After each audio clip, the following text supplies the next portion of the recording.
ভাই, একজন বাংলাদেশি ব্যক্তি ইন্টারন্যাশনাল শিশু যৌন নির্যাতনকারী কিভাবে হয়ে উঠছে, আজকের এই ভিডিওটি দেখলে আপনি বুঝতে পারবেন। এবং কি তার সাথে সাথে আপনিও কিছু শিখতে পারবেন, আপনার সন্তানদেরকেও এসব জায়গাগুলো থেকে দূরে রাখার চেষ্টা করবেন। তাই ভিডিওটি একটু দেখবেন, এটা একটা সত্য ঘটনা।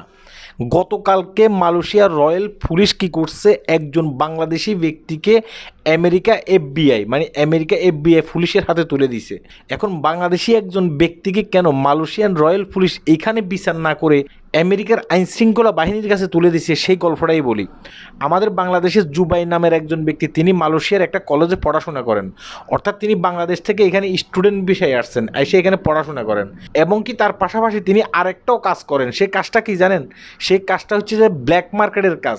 সে কি করে, সেই আপনার ফেসবুক সোশ্যাল মিডিয়ার মাধ্যমে কিংবা টিকটক, আবার দেখা গেছে কি ইনস্টাগ্রামের মাধ্যমে সেই আমেরিকার এবং কি ইউরোপের বিভিন্ন বাচ্চাদেরকে প্রলোভন দেখাতো। কী ধরনের প্রলোভন দেখাতো? মেসেঞ্জারের মাধ্যমে আগে দেখতো যে তারা কি গেমস খেলে কিনা, কিংবা টিকটক সোশ্যাল মিডিয়াতে এসে দেখা গেছে লাইভে তারা ওই বিভিন্ন ফুল টুল সেগুলো চায় কিনা। তখন এই লোকটা কী করতো, টিকটক সোশ্যাল মিডিয়ার মাধ্যমে কিংবা লাইভে স্ন্যাপচ্যাটের মাধ্যমে ওই ছেলেফেলেগুলোকে আপনার ফুল উপহার দিত। এবং কি দেখা গেছে কি ডায়মন্ড উপহার দিত, এভাবে উপহার দিত। তো উপহার দিতে দিতে একটা ছেলের সাথে কিন্তু সে এভাবে বন্ধুত্ব পাকায়, একটা মেয়ের সাথে কিন্তু এভাবে বন্ধুত্ব পাকায়। আর মেয়েগুলা কিংবা ছেলেগুলাকে কী করতো, সে বিভিন্নভাবে প্রলোভন দেখাতো। তুমি যদি এই কাজটি করো তাহলে তোমাকে আমি আরও ডায়মন্ড গিফট দেবো, তুমি যদি এই কাজটি করো তাহলে তোমাকে আরও আপনার ফুল আমি গিফট দেবো, এই কথাগুলো বলতো। তখন বাচ্চাগুলো কী করতো, বাচ্চাগুলো এই লোকটার কথাগুলো মানতো। ঠিক আছে, এই লোকটার কথাগুলো মানে তাকে বিভিন্ন ধরনের ভিডিও উপহার দিত। ঠিক যেভাবে সে বলে ঠিক এইভাবে ভিডিও উপহার দিত। আর এই লোকটা কী করতো, ডার্ক সাইডে এই ভিডিওগুলো সেল করতো। অর্থাৎ কোন ভিডিওগুলোর কথা বলতেছি আশা করি আপনি বুঝতে পেরেছেন। কম বয়সী ছেলেফেলেদেরকে বেছে নিত এই কাজটি করার জন্য। একটা সময় দেখা গেছে কি, যখন এই ভিডিওগুলো দিয়ে ফেলতো তখন ওই ছেলেগুলোকে কিংবা ওই মেয়েগুলোকে এই লোকটা ব্ল্যাকমেল করতো। কীভাবে ব্ল্যাকমেল করতো? বলতো যে তুমি যে আমাকে এই কাপড় চোপড় খুলে এই ছবিটা ফাটাইছো কিংবা এই ভিডিওটি ফাটাইছো, তুমি আরও ভিডিও আমাকে ফাটাইতে হবে।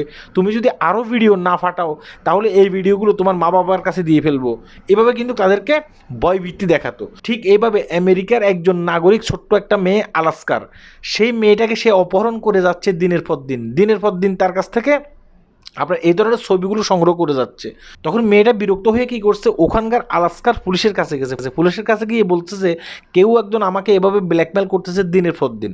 তখন পুলিশ কিন্তু সচেতন হয়েছে। পুলিশ কী করছে, খতিয়ে দেখলো যে এই লোকটি মালয়েশিয়াতে বসবাস করে। অর্থাৎ আমাদের বাংলাদেশের জুবাইদ নামে যে লোকটি আছে, সেই লোকটির কথাই আমি বলছি। যে লোকটি তার মিষ্টি কথার মাধ্যমে ছোট ছোট বাচ্চাদেরকে কাপড় চোপড় খুলে ভিডিও করতে বাধ্য করতো। তখন আমেরিকার আলাস্কার পুলিশ কী করছে, তারা মালয়েশিয়ার রয়্যাল পুলিশের সাথে যোগাযোগ করছে। যোগাযোগ করে এই লোকটার অ্যাড্রেস বলছে, এই লোকটি মালয়েশিয়ার অমুক জায়গায় থাকে, আপনারা একটু খতিয়ে দেখেন। তখন মালয়েশিয়ার পুলিশ সেখানে গিয়ে এই লোকটাকে গ্রেপ্তার করছে। কয়েকদিন আগে গ্রেপ্তার করে আজকে কী করছে, আজকে আমেরিকার আলাস্কার পুলিশের হাতে উঠে দিয়েছে। কথা কি বুঝতে পারছেন? এই লোকটির বিচার আন্তর্জাতিকভাবে হবে। এখন আপনি চিন্তা করে দেখেন, আমাদের বাংলাদেশি একজন ব্যক্তি সে কিভাবে টাকার জন্য শিশু যৌন নির্যাতনকারী হয়ে গেছে। এটা আমাদের বাংলাদেশি মানুষদের জন্য খুবই লজ্জাজনক একটা বিষয়। আমি শুধু আপনাকে এটা বলবো, আপনার যদি কোনো সন্তান থাকে, সেই শিশু যদি বিভিন্ন জুয়ায় কিংবা গেমসে আসক্ত হয়ে যায়, সেটা কিন্তু আপনার জন্য খুবই দুঃখজনক একটা বিষয় হবে।